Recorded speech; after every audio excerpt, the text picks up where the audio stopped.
오늘 말씀 요한복음 19장부터 마지막 21장까지 보시고요. 그 다음에 사도행전 1장부터 4장까지 이렇게 보도록 하겠습니다. 요한복음 19장부터 21장. 우선 요한복음 19장에서는요, 유대인, 소위 이제 종교 지도자들이 어떻게 주님을 배반했는지 이 모습이 자세히 이렇게 기록되어 있어요. 그거 보니까는 19장 7절에 보니까 유대인들이 대답하되 우리에게 법이 있으니, 빌라도에게 이제 예수님을 고소하는 내용이거든요. 우리에게 법이 있으니 그 법대로 하면 그가 당연히 죽을 것은 그 이유가 바로 뭐냐면은 그가 자기를 하나님의 아들이라 함이니이다 라고 이제 빌라도에게 고소를 합니다. 그랬더니 8절에 보니까는 빌라도가 이 말을 듣고 더욱 두려워하여 12절에 보니까는 이러므로 빌라도가 예수를 놓으려고 힘썼다. 이 말씀이 나오거든요. 그래서 여기 보니까는 주님을 대하는 태도가 소위 하나님의 백성인 종교 지도자들과 이방인 소위 정치 지도자가 주님을 바라보는 눈이 여기서 서로 대조가 되고 있어요. 여기서는 빌라도는 예수님 스스로가 당신이 하나님의 아들이라라는 이 고발 소식을 들으면서 혹시라도 만약 예수 그리스도가 하나님의 아들이라면은 그래서 그 말을 듣고 더욱 두려워했다라고 이렇게 표현이 기록되어 있거든요.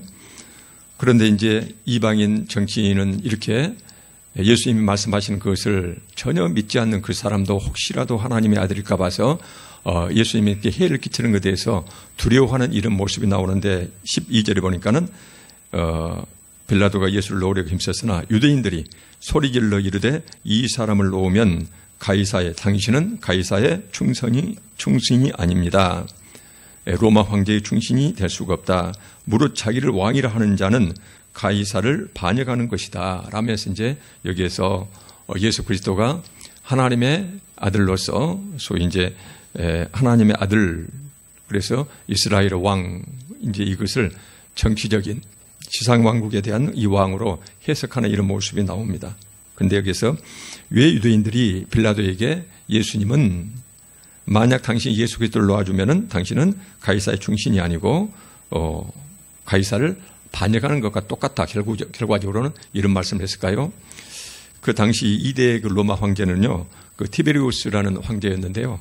이 황제는 그때 당시 아주 독특한 그 사람이었답니다. 혹시라도 자기가 황제인데 주변 사람이 자기에게 반역할까 봐서 소위 반역 의심죄라는 아주 이런 성격이 강했다고 그래요. 그래서 혹시라도 자기 주변에서 반역할 만한 사람이 있으면 그것을 그대로 놓아주지 않는 이런 사람이었거든요. 이 사실을 유대인들이 알고 있었어요. 종교 지도자들이. 그래서 여기에서는 어떻게 해서든지 예수 그리스도를 죽이기 위해서 소위 로마 황제의 반역 의심증 이것을 소위 수단 삼아서 이것을 들이대면서 빌라도 총독을 지금 압박하는 모습이 나옵니다. 만약 당신 황제는 누가 반역 저지를까 봐서 전전긍하면서 그 사람 가만 놔두지 않는데 당신은 여기에서 예수 그리스도가 나는 하나님의 아들 또는 왕 이런 말을 듣고 있는데 가만두면 당신은 결과적으로는 예수 그리스도가 가이사라에게 반역하는 것과 똑같고 당신도 똑같은 그 한패다. 그러면서 당신은 가이사의 충신이 될 수가 없다. 이런 식으로 해서 이제 이 말을 좀 하고 있어요. 이제 이 앞뒤 맥락이 쭉 있습니다만은 결과적으로 어떻게 됩니까? 여기에서는 이때 당시에 유대 종교 지도자들이 예수 그리스도를 죽이기 위해서 얼마나 혈안이 됐는가를 여기서 이 집단들의 모습이 이제 극명하게 드러나고 있어요. 첫째, 당시에 자기 나라를 정복해서 소위 속국으로 만들고 있는 그 로마의 정치인을 자기 편으로 만들려고 그래요. 예수만 죽일 수 있다면. 그 다음에 어떻게 됩니까? 제사장과 소위 바리새인들은 서로가 적대적인 관계였거든요. 평소에는 절대 어울리지 않고 서로가 이렇게 헤게모니 싸움을 했던 사람들인데 예수 그리스도를 죽이는 데 있어서는 제사장 사두개인들, 이 사두개파하고 바리새인이 한패가 됩니다. 결과적으로 어떤 결과입니까? 그때 당시에 예수 그리스도를 죽이고자 했던 유대의 종교 지도자들은 자기 동족 내에서는 서로 적대 세력끼리라도 예수님만 죽일 수 있으면 같은 손을 잡고 그 다음에 자기들을 속국 삼고 있는 로마의 자기들의 정복자 로마마저도 자기 편을 만들어서 당신 만약 저 사람 죽이지 않으면은 결국은 가이사라한테 반역하는 것과 똑같다. 우리의 황제는 오직 가이사라 뿐이다. 이런 식으로 하면서 예수 그리스도를 죽이려고 하는 이런 모습이 나와 있어요. 성경이 여기서 꼼꼼히 기록하고 있거든요. 결과적으로 여기서 보면은 그때 당시에 종교 지도자들이 예수 그리스도를 죽일 목적으로 자기들의 정적 내지는 정복자들마저도 이런 사람들과 손을 잡는 모습이었는데, 만약이요 오늘날 우리가 특히 이제 교권주의자들 이런 사람들이 요즘 우리가 하도 그 모습을 많이 봐서 여러 번 반복해서 말씀드립니다. 이 사람들이 정치 권력이든 언론 권력이든 그다음에 소위 재벌 경제 권력이든 그 권력 속성이 정의로운지 아니를 따지지 아니하고 자신들의 이득만 될 수 있으면은 그들과 온전히 한 통속이 되는 이런 모습들을 우리는 일제시대 때부터 시작해가지고 최근까지요. 해방 후에 이승만 정권부터 그다음에 유신 정권, 그다음에 전두환 정권, 최근까지도 우리가 그것을 계속 역사적으로 목격해 왔거든요. 이것 때문에 의식 있는 사람들이 교회에 대해서 손가락질하고, 그다음에 의식 있는 사람들, 그다음에 하나님 말씀 이것이 아닌데 해서 실망한 사람들이 교회를 떠나는 이런 모습들이요. 결과적으로는 교회에 피해를 입히는 것이거든요. 교회란 예수 그리스도를 머리로 한 교회가 예수 그리스도의 몸이거든요. 그래서 우리가 이걸 이렇게 한번 생각해 보시게요. 예전에 종교 지도자들은 예수 그리스도를 죽일 목적으로 세상 권력과 야합을 했는데, 이제 이런 모양은 다르지만 오늘날 우리가 모든 권력과 소위 부정직한 부도덕한 이런 정권들하고도 자기 이득을 위해서 계속 손을 잡으면서 그 결과로 교회에서 우리가 전도를 가로막고 의식 있는 사람들을 특히 젊은 층들을 교회에서 내쫓는, 그래서 교회에 피해를 입히는, 교회를 죽이는, 그래서 그때 당시에 예수 그리스도를 죽이는 것과 지금 우리의 교회는 우리 자체가 예수 그리스도를 몸으로 한 몸 자체가 우리가 교회니까 교회에 피해를 주는 이런 것들 때문에 권력과 야합하는 이런 것들은 결과적으로는 똑같은 모습으로 우리가 볼 수가 있거든요. 그래서 성경에서 꼼꼼하니 그때 당시에 유대 종교 지도자들이 어떻게 예수 그리스도를 죽이기 위해서 자기의 정복자들한테도 손을 벌리고 그다음에 자기들 동족 내에서 적대 세력들까지도 함께 이렇게 야합해서 손을 잡았던 이런 모습을 성경에 꼼꼼히 기록해 놓고 있어요. 결과적으로 예수 그리스도를 죽이는 이런 모습으로 나타나죠. 그래서 오늘날 우리가 서로가 원인 결과는 다를지 모르지만은 결과적으로는 교회를 소위 교회답지 못하게 만들고 세상 사람들에게 손가락질을 받게 만들고 전도를 가로막는 이런 것들의 소위 세상 권력과 거의 정치든 언론이든 재물이든 손잡는 것이 우리가 얼마나 무서운 죄인지를 우리가 여기서 한번 다시 살펴봤으면 좋겠습니다. 그런 점에서 오늘 이 말씀을 살펴봤고요. 그 다음에 이제 요한복음 20장에서 보면은요, 아주 아름다운, 볼 때마다 사실 감동이 되는 그 부분이 나옵니다. 바로 막달라 마리아입니다.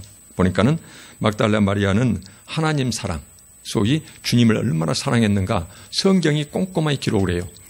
다시 한번 말씀드리면은 그때 당시에 여성들에 대한 이런 인권 의식이 지금하고 비교 자체가 되지 않는 세상이었습니다. 그런 세상이었는데 성경에서는 그때 당시에 세태와 전혀 다르게 여성들에 대해서 굉장히 강조하는 이런 말씀들이 많아요. 그 가장 대표적인 것 중 하나가 막달라 마리아인데 보니까는 20장 1절 안식 후 첫날 우리가 몇 번 이 말씀을 실은 봤던 말씀이거든요. 첫날 일찍이 아직 어두울 때에 막달라 마리아가 무덤에 와서 돌이 무덤에서 옮겨진 것을 보고, 막달라가, 그래서 안식일이 끝나자마자, 안식일은 이제 금요일 날 밤부터 토요일 밤까지가 이제 안식일이죠. 그래서 그 안식일이 끝나자마자 이제 그 다음 날, 우리로 보면 이제 주일날이죠. 이때 아직 어두울 때 막달라 마리아가 여성된 몸으로 무서울 텐데요. 아직 날이 밝지도 않았는데 무덤을 혼자 찾아왔다는 것이거든요. 그래서 봤더니 무덤에 돌이 옮겨져 있어요. 항상 시신을 묻으면은 다른 짐승이 해치지 못하도록, 시신을 건들지 못하도록 그 돌로 무덤을 꽉 이렇게 막아 놓는데, 이렇게 이제 여러분들 보면은 옆에 바위를 깊게 파가지고 무덤을 만든다 이렇게 생각하시면 되거든요. 그때 당시에 일반적인 무덤 모습이 그런 거였습니다. 바위를 암석기들을 옆으로 파고 들어가가지고 거기서 이제 큰 방을 만들어요. 그래서 시신이 아주 큰 무덤 같은 경우는 가족묘가 49, 59가 함께 들어가는 이런 대형 묘거든요.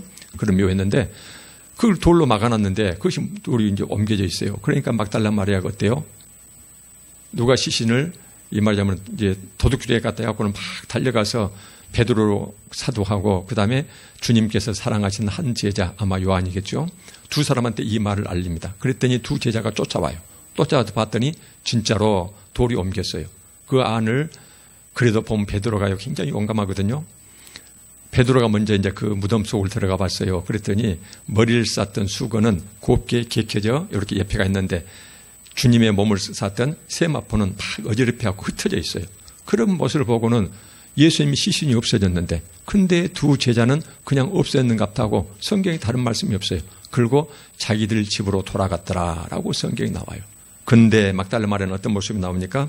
20장 11절에 보면은 막달라 마리아는 예수님 시신이 사라진 그 무덤, 빈 무덤인데도 거기를 떠날 줄을 몰라요. 그러면서 혼자 울고 있었다라는 것을 성경에서 또박또박 기록해 놓고 있어요. 20장 11절에 보니까는 마리아는 무덤 밖에 서서 울고 있더니 울면서 구부려 무덤 안을 들여다보았다. 이 말씀이 나와요. 그래서 이제 여러분들 이 상황을요, 막달라 마리아 입장에서 한번 살펴보시게요. 그렇게 예수 그리스도를 사모했거든요. 그래서 항상 예수 그리스도가 가시는 곳에 함께 이렇게 동행을 했어요. 함께 살아왔던 그 예수님이 어느 날 갑자기 그 자리에서 이제 사라진 것이에요. 예수님과 함께 동행하다가 그렇게 사모하면서 동행하다가 예수님이 사라지니까는 그 자리에서 어디 갈 데가 없어요. 이렇게 그 자리에 서서 어디 오갈 데가 없으니까 그 자리에 서서 혼자 울고 있더라 이렇게 보시면 돼요. 그래서 이 막달라 마리아는 예수님을 얼마나 사모했을까, 사랑했을까요? 마가복음 12장 30절에 그런 말씀이 있거든요. 예수님께서 우리들은 내 마음을 다하고 목숨을 다하고 뜻을 다하고 힘을 다하여 주 너의 하나님을 사랑하라 이 말씀을 하셨어요. 그런데 오늘 보면은 막달라 마리아가 바로 그런 모습을 보여요. 마음을 다하고 목숨을 다하고 뜻을 다하고 힘을 다해서 예수 그리스도를 사랑하다가 그 예수님이 갑자기 돌아가셔가지고 시신이라도 옆에 있을까 했더니 시신이 사라진 그래서 예수님과 함께 동행하다가 예수님이 갑자기 사라지니까 그래서 오갈 데 없어서 그 자리에 서서 울고 있는 모습이요. 저는 이걸 볼 때마다 성령께서 하나님을 우리가 그렇게 사랑하라 했는데 주님을 그렇게 사랑하라 했는데 그 사랑하는 모습의 전형으로서 막달라 마리아를 여기서 기록해 놓으셨다. 저는 그렇게 보고 있습니다. 성경에서 한 여성의 슬퍼하는 모습을 성경에서 이렇게 또박또박 기록해 놓고 있어요. 그래서 이것을 보면서 우리가 하나님을 사랑하는 것, 주님을 사랑하는 것, 그 모습이 막달라 마리아 모습을 닮아가면 얼마나 좋을까. 이제 그 생각에서 오늘 이 상황을 막달라 마리아 입장에서 우리가 한번 살펴봤습니다. 항상 주님 가는 곳이 천국이었어요. 주님과 함께 있으면 배가 고프든 어디 됐든 위험하든 그게 천국이었는데 주님이 사라지면 거기가 바로 지옥이거든요. 오갈 데가 없어요. 주님 사라진 그 자리에서 시신마저도 그 자리에서 움직일 줄 모르고 혼자 울고 있더라. 이 말씀이 참 감동이 오는 그런 말씀입니다. 그 다음에 이제 요한복음을 기록한 목적이 나옵니다. 그래서 기록한 목적이 바로 하나님께서 우리에게 영생을 주시기 위해서 요한복음을 기록했다. 이 말씀이 요한복음 20장 31절에 나오거든요. 그래서 요한복음 전체 21장의 한 절로 우리가 요약하면은 바로 그 말씀이거든요. 오직 이것을 기록함은 요한복음을 기록함은 너희로 예수께서 하나님의 아들 그리스도이심을 믿게 하려 하며 또 너희로 믿고 예수 그리스도를 믿고 그 이름을 힘입어서 생명을 얻게 하려 함. 이 생명은 영원한 생명을 말씀하시죠. 그래서 결과적으로 요한복음이 기록된 목적은 거기서 예수 그리스도가 어떻게 오셨는지 오셔가지고 무슨 일을 하셨는지 꼼꼼하게 기록했는데 왜 내가 이걸 기록하냐면은 여기서 기록된 예수 그리스도의 흔적을 보고서 예수 그리스도가 바로 우리의 메시아임을 믿으라는 것이거든요. 이 믿게 되면은 너희들에게 영생이 주어진다. 그래서 우리에게 예수 그리스도를 믿고 영생을 얻게 할 목적으로 요한복음이 이렇게 기록되었다. 이 말씀을 지금 하고 계세요. 그러면서 이 말씀에 이어서 보면은 그러면 결국은요. 이렇게 성경이 쓰여진 목적이 우리로 하여금 세상 가운데 불러내서 예수 그리스도를 믿고 그 다음에 예수 그리스도를 믿음을 통해서 우리가 영원한 생명을 얻게 하실 목적으로 모든 성경이 쓰여졌는데, 그러면은 하나님과 주님의 모든 관심의 초점이 우리의 영원한 생명 얻는 것이겠죠. 그래서 이 모습이 그대로 나와요. 요한복음 21장에 보면은요, 바로 우리의 영생을 위해서 예수 그리스도가 이 세상을 떠나시면서 당신의 사랑하는 제자 베드로에게 무엇을 부탁하신가가 여기 나타납니다.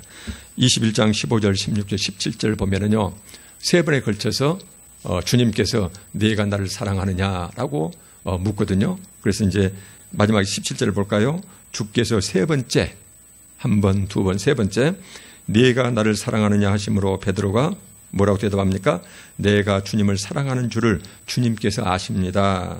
그러니까는 예수님께서 세 번을 똑같은 말을 반복하고 계세요. 이르시되 내 양을 먹이라, 이 말씀이거든요. 내 양을 먹이라는 소리가 뭐일까요? 결국은 예수 그리스도를 믿고 영생의 길로 들어선 자를 절대로 세상 가운데서 길을 잃지 않도록 내 양떼를 잘 돌보라는 것이거든요. 그래서 네가 나를 사랑하느냐, 예, 내 양떼를 먹이라. 네가 나를 사랑하느냐, 예, 내 양떼를 먹이라. 이 말씀을 세 번이나 이렇게 반복하고 계세요. 몇 번 이렇게 말씀드린다마는 왜 세 번이나 반복했을까요? 주님께서 강조하시고 또 강조하신다는 내용이거든요. 그래서 항상 성경에서는 강조하는 내용을, 주님께서 우리한테 말씀을 주실 때, 성령께서 우리한테 말씀을 주실 때 이 말씀이 무엇보다도 중요하고 또 중요하다는 것을 강조하시기 위해서 이렇게 반복법을 쓰는데, 여기서는 두 번도 아니고 세 번에 걸쳐서 똑같은 말씀을 반복하고 계세요. 그래서 주님께서는 결과적으로 우리의 영생이 그렇게 주님께서 이렇게 관심을 가지시는데, 그래서 당신의 사랑하는 제자한테 이 세상을 떠나시면서 마지막 부탁이 내 양들을 잘 먹여서 그들이 영생의 길에서 흐트러짐 없도록 내 양떼를 잘 먹이라, 이것을 부탁하고 계세요. 그러면서 주님께서는요, 이렇게 베드로한테도 부탁하시지만은 또 바울에게도 똑같은 말씀을 이렇게 부탁하십니다. 참고로 말씀드리면은 사도행전 20장 28절에 바울이 이런 말씀을 하세요. 결과적으로 무슨 말씀이냐면은 하나님께서, 성령께서 바울을 통해서 소위 양떼를 먹이라는 이 말씀을 다시 이제 표현을 달려서 다시 말씀해 주고 계세요. 여러분은 자기를 위하여, 여러분들은 여기서 말하는 뭐냐면은 이제 소위 복음을 전도하는 자들을 말씀하시거든요. 사도들과 그다음에 예수 그리스도의 복음을 전하면서 예수 그리스도 믿는 자들로 하여금 교회를 형성케 하고, 그 사람들이 예수 그리스도를 잘 믿어서 영생에 이르도록 그것을 인도해가는, 지도하는 이 지도자들한테 뭐라고 말씀하시냐면은 여러분들은 자기를 위하여 또는 온 양떼를 위하여 삼가라. 자기를 위하여 온 양떼를 위하여 삼가라. 이 삼가라는 말씀은 뭐냐면은요, 요 말씀을 이제 우리가 쭉 풀어서 말씀드리면은, 너희들 소위 교회의 지도자로 내가 세우는데 너희들은 조심하고 또 조심할 것이 있다. 그래서 항상 너희 자신을 돌아보면서 조심하고 또 조심할 것은, 이제 그 말이거든요. 그러면서 또 조심하라 그러면서 성령이 그들 가운데 여러분을 감독자로 삼고, 사도행전 20장 28절 말씀입니다. 성령이 여러분들을 그들 가운데, 내 양떼들 가운데, 주님의 양떼들 가운데 여러분들을 소위 감독자로 삼고 세우셔서 하나님이 자기 피로 사신 교회를 보살피게 하셨다, 이 말씀이에요. 전에 한번 우리가 봤던 말씀입니다. 결국 이 말씀이거든요. 바울이 지금 종교 지도자들한테, 그때 당시에 우리로 말하면은 목회자와 장로님들께 이제 드리는 말씀이세요. 그러면서 뭐라고 얘기하냐면은 여러분들은 스스로를 잘 살펴라, 그 말이거든요. 스스로를 잘 살피고 그 다음에 양떼들을 잘 살펴서 조심하고 또 조심할 것은, 지금 주인공이 누구예요? 말하자면 평신도들이에요. 그래서 이제 이 교우들이 모여 있으면은 이 교회 교인들이요, 성도들 가운데 여러분들을 그들의 감독자로 세웠는데, 지도자를 세웠는데, 이 성도들은 얼마나 귀중한 존재냐면은 하나님이 자기 피로 사신 하나님이 어때요? 아들의 모습으로 이 세상에 내려오셔서 당신의 목숨, 소위 목숨, 그 피를 흘리셔서 그 귀한 생명들을 세상에 구해내셨다는 것이거든요. 그래서 자기 피를 이렇게 자기 목숨을 바쳐서 구해낸 그 귀한 내 양떼들을 또 어떻게 해요? 보살피게 하셨기 때문에 당신들은 삼가고 또 삼가고, 그래서 조심하고 또 조심해서 내가 요즘에 맡겨놓은 양떼들을 정말로 조심해서 잘 보살피라는 것이거든요. 똑같은 말씀이세요. 그래서 하나님께서는 교회에 대해서 감독자를 세우는 것, 이 감독자는 오늘로 하면 교회 이제 장로님들입니다. 그래서 이렇게 좀 넓게 보면은요, 목회자가 됐든 장로님이 됐든 또는 직분자가 됐든 교회에서 소위 직분자를 세우는 목적 자체가 바로 뭐냐면은 정말로 삼가고 또 삼가에서 자신을 잘 살피고요. 혹시 실수하지 않도록 양떼들을 잘못된 대로 인도하지 않도록, 그러면서 주님께서 목숨 바쳐서 구해내신 그 귀한 교인들을 잘 보살피도록 그 목적으로 여러분들한테 직분을 뒀기 때문에 초점이 바로 뭐냐면은 교인들입니다. 교인들. 이렇게 성경은 말씀하고 계세요. 절대 교회에서 직분이라는 것은 계급이 될 수가 없죠. 계급이 될 수가 없습니다. 옛날에 천주교에서는 말할 수 없을 정도로 그야말로 하나님과 평신도 사이에 소위 그 중간에 이렇게 예수님을 대신할 정도로 이런 종교 지도자 이렇게 생각했는데, 지금은 천주교에서도 그런 의식들이 많이 조금씩 이렇게 사라지고 있습니다. 그래서 오히려 우리 개신교 쪽에서 혹시라도 목회자가 됐든 장로님 됐든지 일반 교우들을 위해서 본을 보이고 오히려 더 낮은 데서 그분들을 잘 보살피는 것이 바로 하나님의 뜻이다. 우리가 그렇게 이제 오늘 본 말씀에서 이해할 수 있겠죠.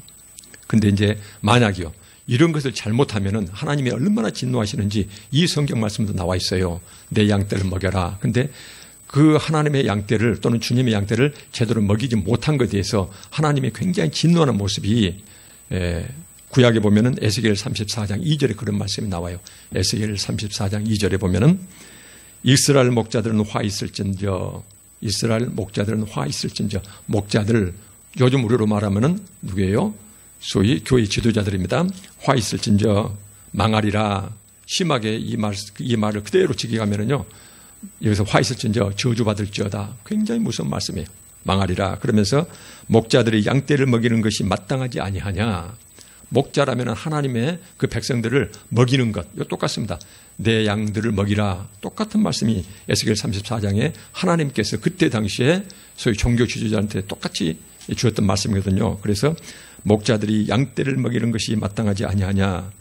그래서 이것을 쉽게 풀었으면은요, 하나님께서 종교 지도자들을 세우신 목적이 하나님의 백성을 잘 먹이라고, 내 양들을 잘 먹이라고 너희들 세워놨더니 너희들은 양떼는 먹이지 아니하고 제 뱃속만 채우고 있구나. 이 말씀이 실은 에스겔 34장에 굉장히 반복적으로 강조해서 계속 나와요. 그러면서 5절에 하나님이 누구를 바라보세요? 목자다운 목자가 없으므로 그것들이, 내 양들이 흩어져서 모든 들짐승 밥이 되었다. 이 말씀을 하고 계세요. 그래서 우리가 이런 말씀 볼 때마다요, 교회에서 직분자를 세우신 목적이 결국은 하나님의 양떼 또는 주님의 양들을 보살피라고 했는데, 제대로 보살피지 못하면은 결국은 양떼들은 교회 내에서 머물 수가 없고 교회 밖으로 흩어지게 된다. 그래서 어떻게 해요? 길거리에서 들짐승의 밥이 된다. 요즘으로 따지면 어떻게 될까요? 기존교회에 실망한 청년들 중심으로 교회를 떠나면서 소위 교회답지 못한 것들을 신문지에 난 기사를 그놈을 전부 다 발췌해서 기존의 교회에 다녔던 이 청년들한테 그것을 가지고 학습을 시켜요. 기존 교회가 이런 모습인데 교회에서 이것 한번 비판 소리를 들어본 적이 있느냐? 교회에서는 교회 비판이 절대로 하지 않는 것이 은혜스럽다고 이렇게 생각하고 있거든요. 이게 그런 것이 먹혀들어요. 그러면서 이제 결과적으로는 신천지를 할지 뭐 하나님의 교회를 할지, 최근에는 지금 무슨 동방번개라는 중국에서 새로 생겨난 이런 지금 이단들이 한국에 돌아가지고 교회를 침투하고 있는 이런 상황이거든요. 근데 그들이 항상 침투할 때 그 말하자면은 돌아서게 만드는 그 소재거리가 뭐냐면은 교회가 교회답지 못해서 방송이 나고 언론이 난 것을 그놈을 전부 다 발췌해서 그것이 맨 처음에 그들을 교육시키는 교육 자료가 됩니다. 그러니까는 그 모습을 보는데 우리가 거기에 대해서 항상 이런 방구, 짓지 못하는 개처럼 이렇게 살아가니까 결국은 청년들이 봤을 때 또는 의식 있는 친구들이 봤을 때 자기 눈에도 그렇게 생각되는데 교회에서 한 번도 그것을 지적한 소리를 들어본 적이 없거든요. 그러니까 넘어가기 시작해요. 그래서 이것을 우리가 교회를 비판하자는 의미보다도 우리가 그들의 그런 모습 때문에 하나님의 우리 귀한 주님의 교회가 세상으로부터 손가락질 받고 그 다음에 전도를 가로막고 있고 그래서 얼마나 이중삼중으로 하나님의 교회에 대해서 피해를 주는 것인지 정말로 성경 보면 무서운 일들이거든요. 무서운 죄거든요. 만약 소자 중에 지극히 작은 소자 중에 단 한 사람이라도 실족케 하는 자가 있으면 반드시 내 목숨값을 그자한테 받겠다. 주님이 직접 하신 말씀이에요. 그래서 실족한다. 이미 가지고 있던 믿음을 잃게 만드는 행위를 하면은 그 잃게 만드는 행위를 한 자한테 잃어버린 그 생명값을 내가 찾겠다. 이런 무서운 말씀들이 많이 있거든요. 그래서 이 말씀드리는 이유는 늘 말씀드리지만은 한국 교회를 위해서 정말로 기도드리게 해요. 기도하고 또 기도하고 이런 것들이 필요할 것 같습니다. 여기까지가 우리가 요한복음을 이제 전체의 모습을 중요한 내용 중심으로 이렇게 살펴봤습니다. 지금부터 이제 사도행전입니다. 사도행전은 신약 27권에서 굉장히 중요한 징검다리 역할을 합니다. 우리가 지금까지 봤던 것이 이제 사복음서거든요. 마태, 마가, 누가, 요한복음이 있는데 이 사복음서하고 나머지 서신서의 징검다리 역할을 하는 것이 이 사도행전이고 또 하나는 뭐냐면은 예수님의 생애가 어떻게 해서 교회로 구체화되어 가는지 예수님을 믿는 자들이 교회로 말하자면 교회가 탄생되고 성장해 가는지 그 징검다리 역할을 하는 것이 사도행전이거든요. 그래서 신약성경 27권 중에서 유일하니 역사서가 바로 사도행전입니다. 사도행전은 결과적으로 이런 말씀입니다. 예수 그리스도와 함께 동거동락했던 제자들이 온전히 변화되어서 예수님이 이 땅에 오셨고 그분이 십자가 지고 돌아가셨고 근데 그분이 부활하셨다. 내가 그 산 증인이다. 이것을 가지고 전 세상으로 흩어져 가요. 그래서 이 땅에 교회를 세워가는 그 역사를 여기에 기록되어 있습니다. 이 기록은 누가가 기록했거든요. 성경을 기록했는데 이 성경을 기록자가요. 유대인이 아니고 여기서는 누가는 유대인이 아닙니다. 히라빈으로 이렇게 알려져 있거든요. 이제 직업은 의사고요. 그래서 누가복음하고 그래서 실은 누가복음과 사도행전은 실은 한 책이었는데 이것이 둘로 나뉘었다. 이런 얘기가 있을 정도로 누가복음에서 바로 연결되는 것이 사도행전이거든요. 크게 보면은요, 사도행전은 두 사람이 주인공입니다. 바로 뭐냐면은 한 사람은 예수 그리스도를 배신하고 뭐냐면은 모른다고 막 팔팔 뛰고 그러면서 도망갔던 베드로요. 그 베드로가 성령 체험한 후에 완전히 변화되어서 그래서 자기 목숨을 내놓고 소위 예루살렘 온 유대 이 안에서 예루살렘 땅 안에서 처음에는요 여기서 교회를 소위 탄생케 하는 주역이 바로 이제 첫째 베드로입니다. 이것이 사도행전 1장부터 12장까지가 베드로가 주인공이 돼서 완전히 변화된 베드로가 어떻게 교회 초대교회 탄생에 역할을 했는지가 나오고요. 그 다음에 이제 13장부터 28장까지는요, 예수 그리스도를 믿는 자를 죽이려고 팔팔 뛰었던 이 사울을, 이제 히라보로는 사울이거든요.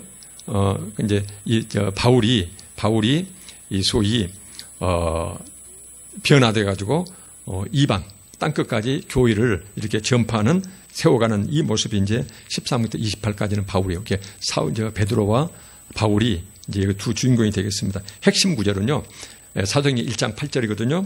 오직 성령이 너희에게 임하시면, 먼저 성령이 임합니다. 성령이 너희들 오시면은 너희가 권능을 받고, 그래서 권능은 능력이거든요.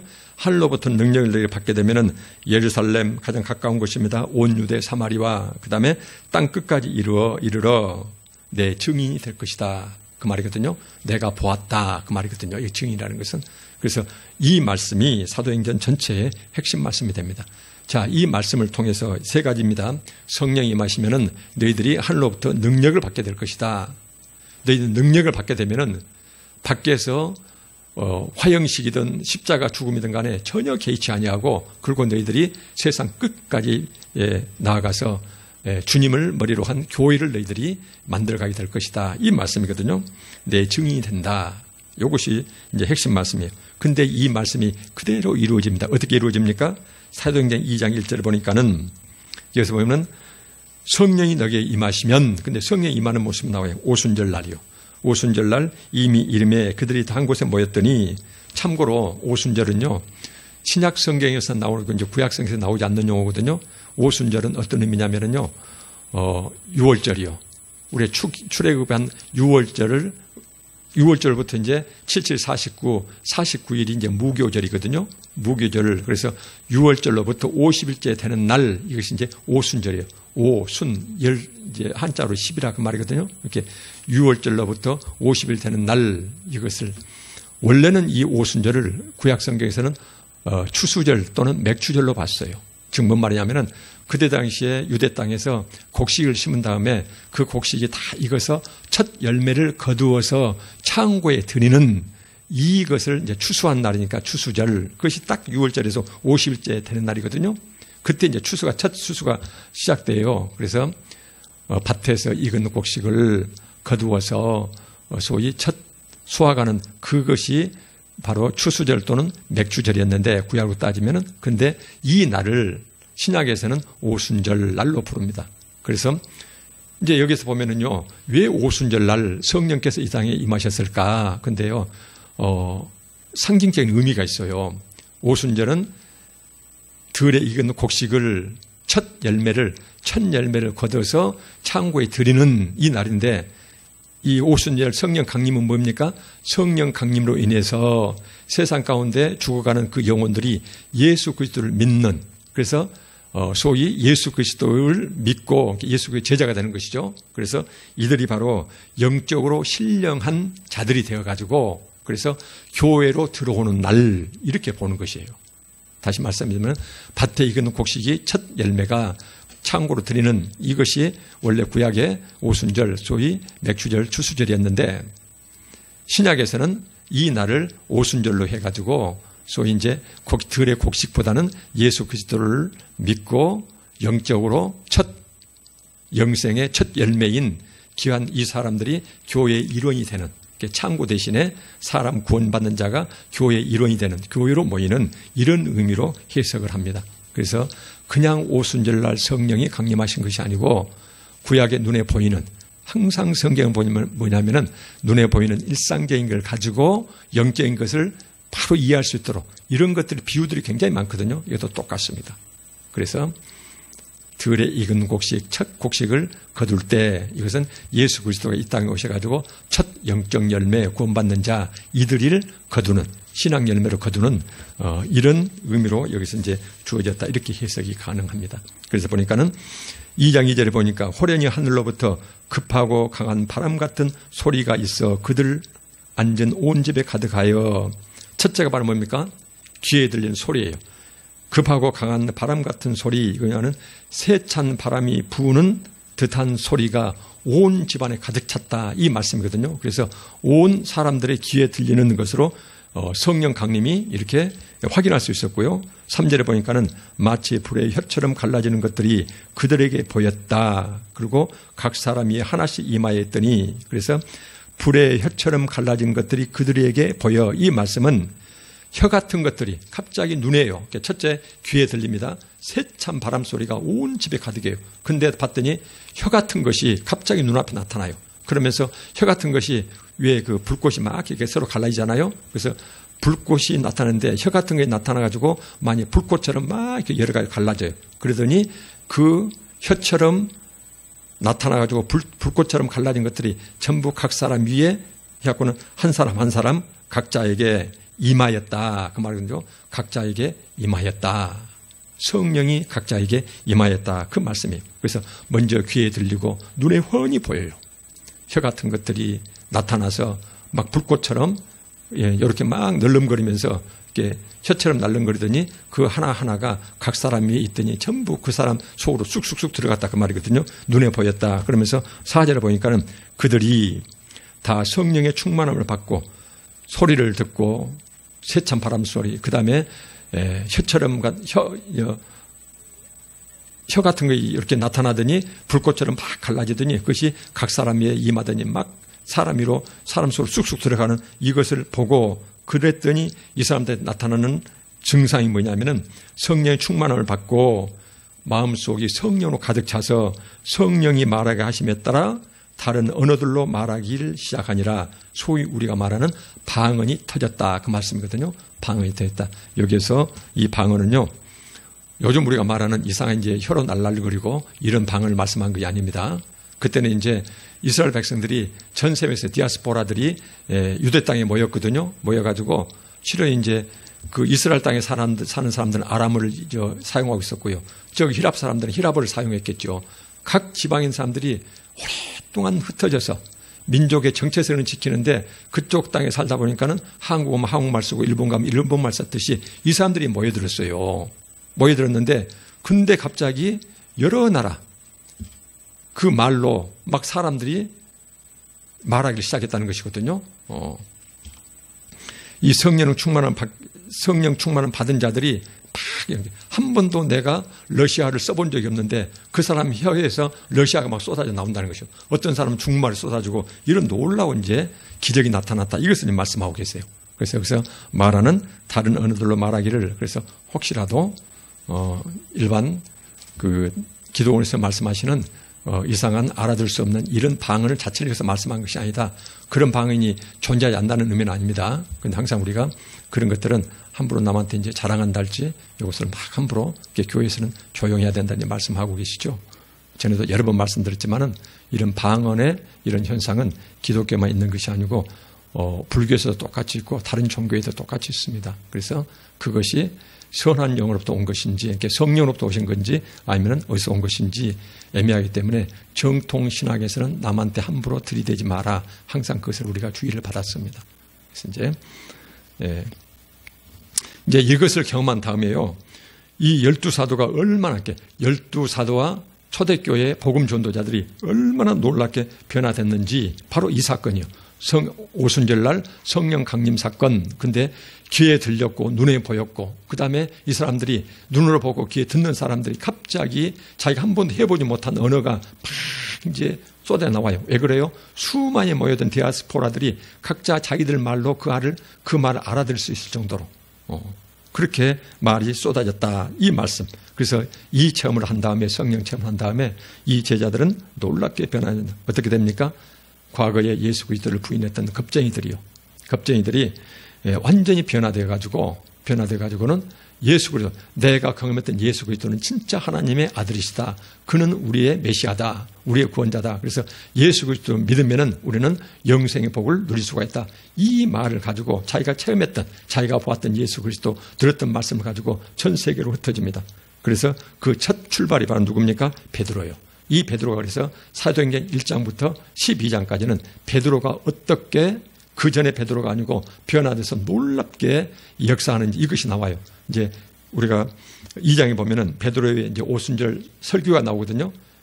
2장 14절에 보면 베드로, 그때부터 이제 베드로 오순절 날 설교가 나오는데 36절에 보니까는 그런즉 베드로가 그때 모여든 디아스포라로 모여졌던 사방대, 중동지방 사방대 모여든 전 이스라엘 그 회중들을 모아놓고 지금 설교를 합니다.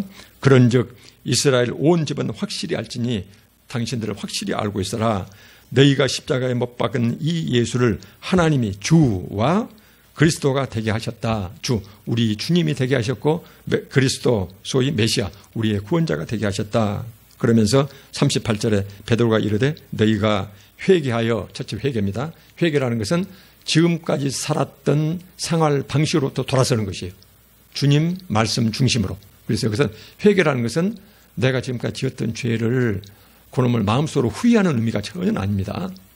항상 회개라는 것은요, 삶이 돌아서는 걸 말합니다.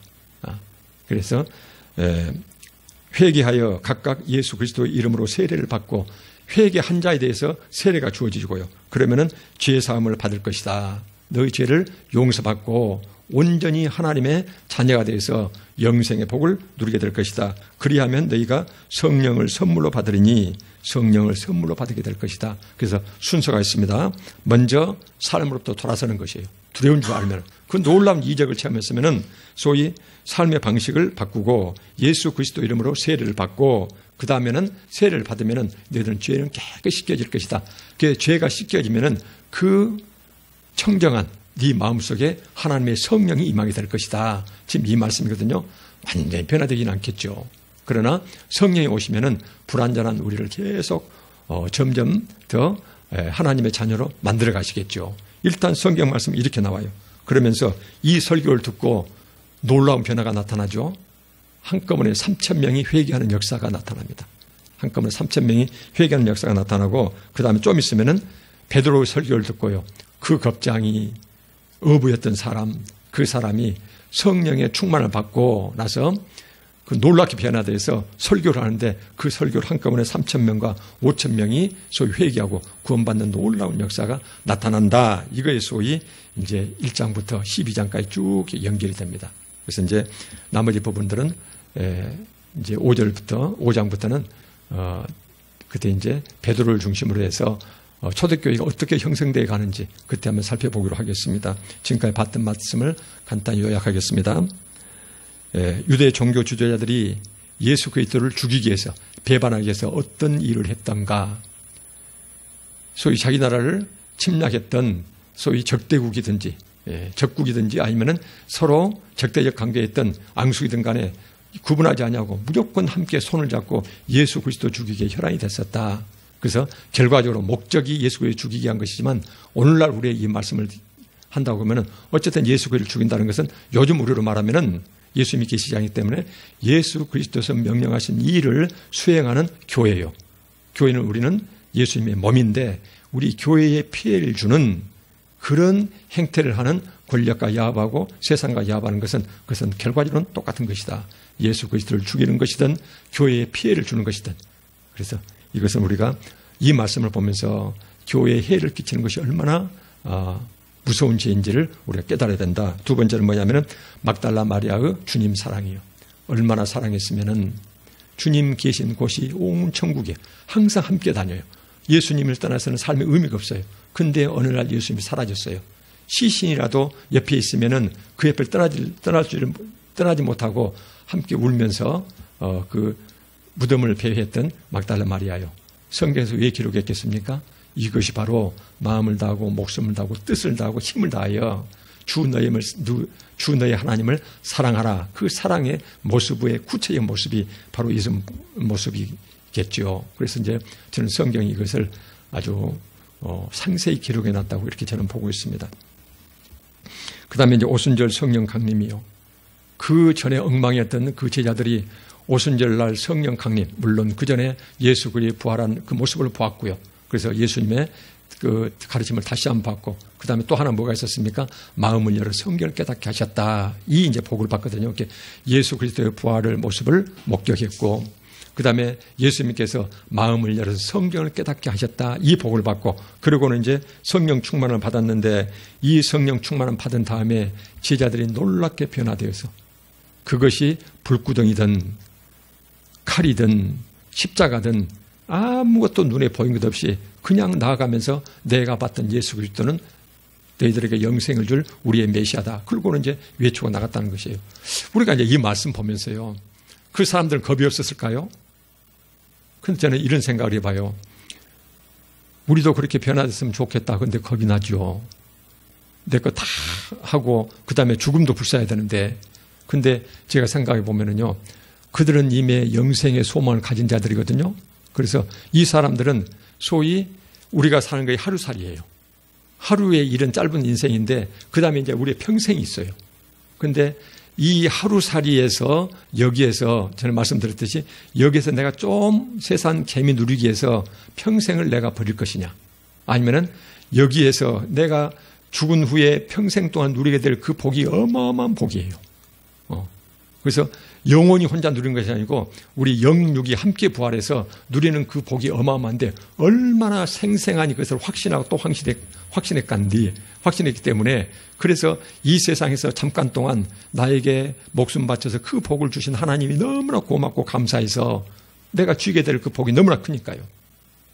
쉽게 말하면은 나한테 주어질 재산, 이해가 좀 적절치 않을 것 같습니다만은 나한테 주어질 재산이 수천억 있어요. 눈앞에 지금 수백만 원 정도는 그 돈도 아니에요.